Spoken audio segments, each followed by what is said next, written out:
So I actually watched my very first episode of Basketball Wives.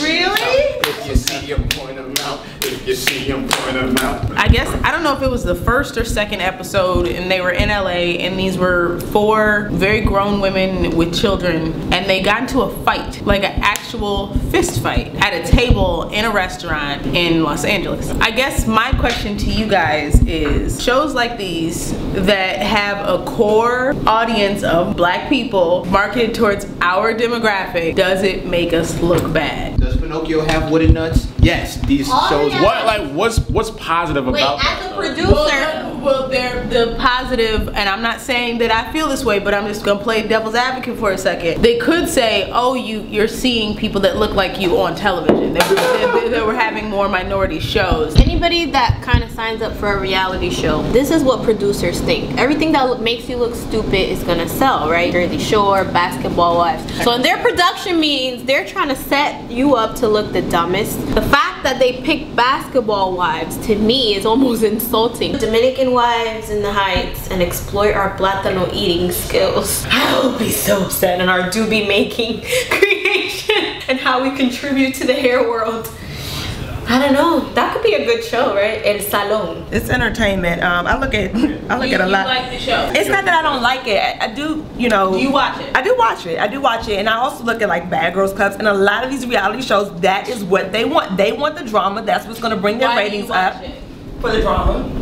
For the drama. I like it because they don't have a whole lot of substance, but again, it's entertainment. I'm in entertainment. No substance. I'm a publicist. I'm in entertainment. I know this is entertainment. I know the whole point of the drama is to draw the ratings, to get people to get people in to watch the shows, because no one's, like, you see it happen so many different times where they take the boring characters off of the reality shows. As a black woman watching it, do you ever feel like a little, because I'm not gonna lie, I felt Sometimes I do. I was like, I'm watching this and I'm looking around and I'm like other people around me and I was a little embarrassed. I do get like that sometimes. I used to live in LA. So for you to do that up on a rooftop in LA, I'm like, really? And you guys are grown women? You know what that show reminds me of? You ever been watching the news and they find the worst possible dude to comment on something that just happened? Yo, I seen that shit the whole time. Like, It's like a whole show of them put together, like a whole show of those people, the worst representatives you could possibly find. Like, It's a generation of, we want a microwave, no one can cook clean, no one sews, we don't know. It's just weird. What's gonna happen in the next 10 years when we're all just wanting to go home to watch Basketball Wives and skip Obama's speech? I mean, like, and not to defend, like, because I was actually like pro fuck that show and everything, yada yada, but you watch Jersey Shore. I'm not the difference between Jersey Shore and Basketball Wives, and I'm not defending either one, but Jersey Shore is a bunch of kids.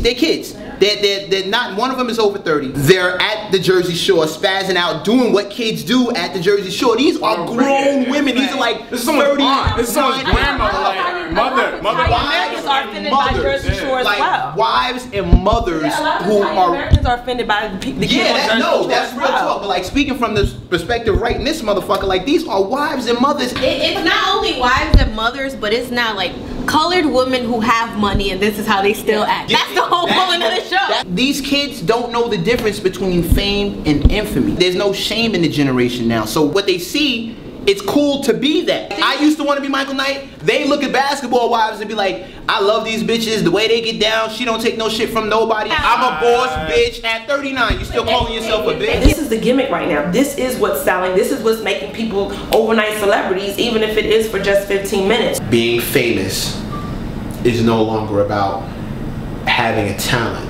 It's more about what you can do to be noticed.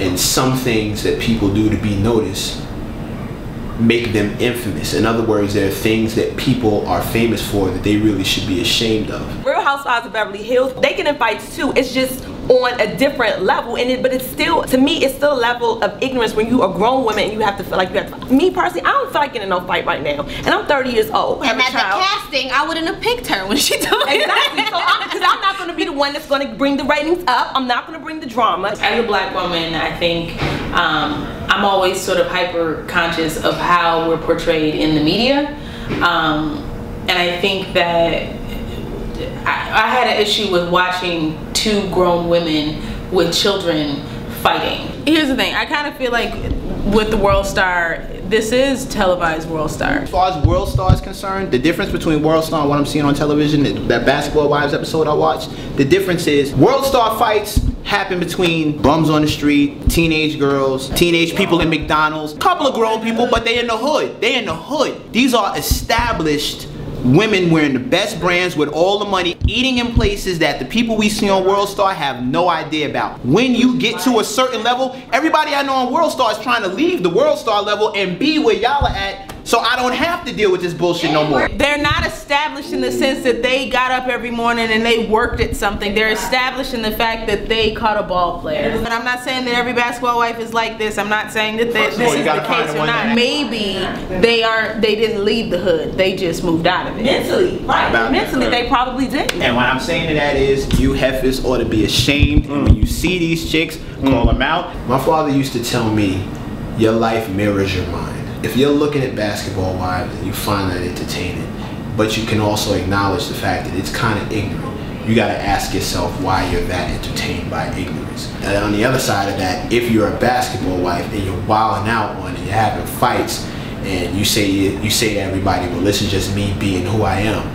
then you should ask yourself why you are the kind of person who gets into fights at restaurants, on rooftops, on sunny days, with money in your bank account and a full life to live. Like, why you still feel the need to take it to a fist fight. My dad also used to tell me violence is the first response to the weak-minded. Do I think Basketball Wives is spawning a new generation of women who think that they can just sort of like sleep their way into a better lifestyle? That was always there. Basketball Wives didn't start that. That was always there. I mean, you could say the same thing about, you could ask Kim Kardashian the same question. You could ask Amber Rose the same question. Yoko Ono. You know, it's like nobody knew what Yoko did. You know, Yoko, we didn't really know Yoko's music until after she got with John Lennon. You don't have to watch it, and I choose not to watch it. Like, you can just turn the channel. I think it's a poor representation of the female culture in general, because there's black and there's white and there's Spanish all on that show. There's a bad representation of all that, but it's just like, I'm praying and hoping and pleading that you guys understand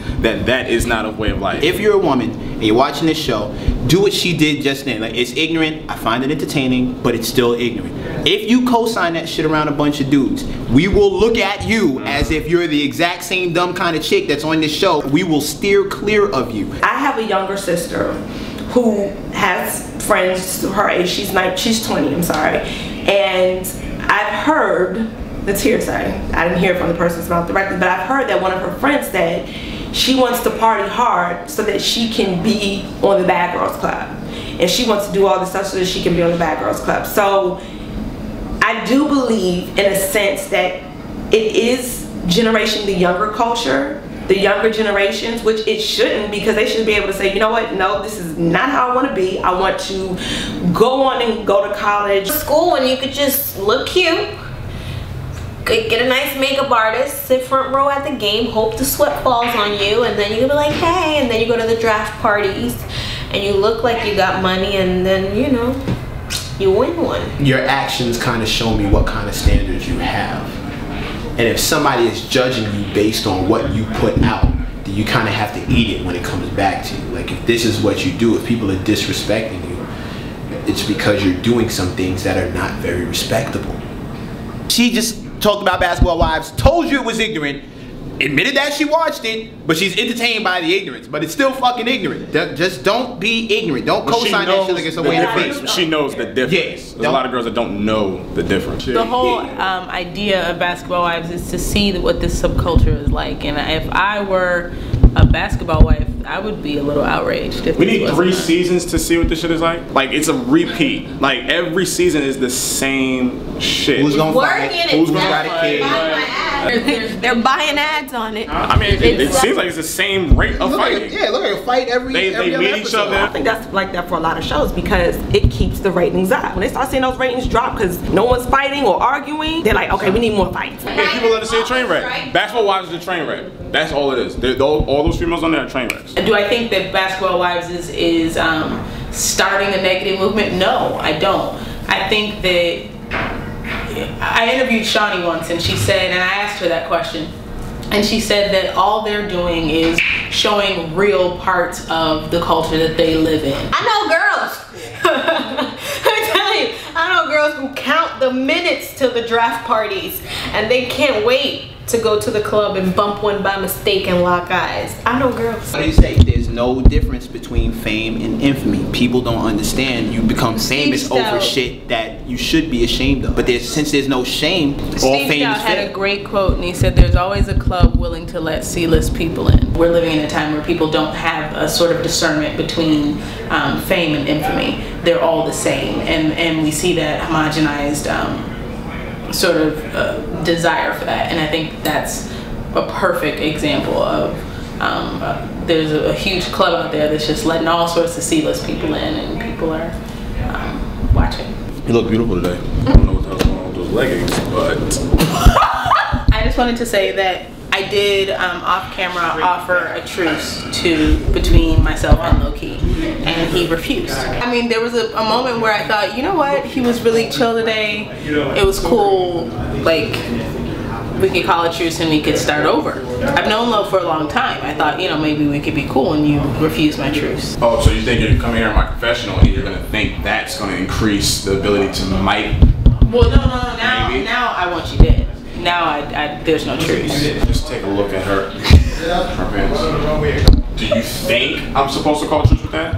Do I trust anybody? What's wrong with my pants? Am I supposed to trust somebody who wears that shit in public? My pants are delightfully colorful. Yeah, delightfully colorful for a blind person. Lo and Mecca have formed this duo called Team Titty. That's the Titty Committee. Big Jazz. Captain, co-founder.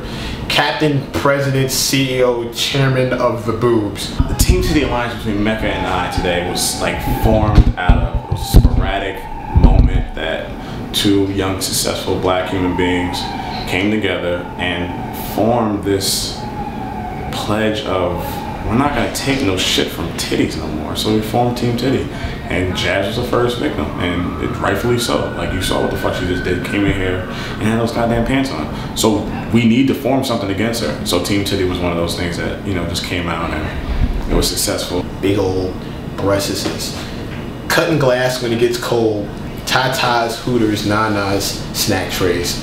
You know, it's Jazz.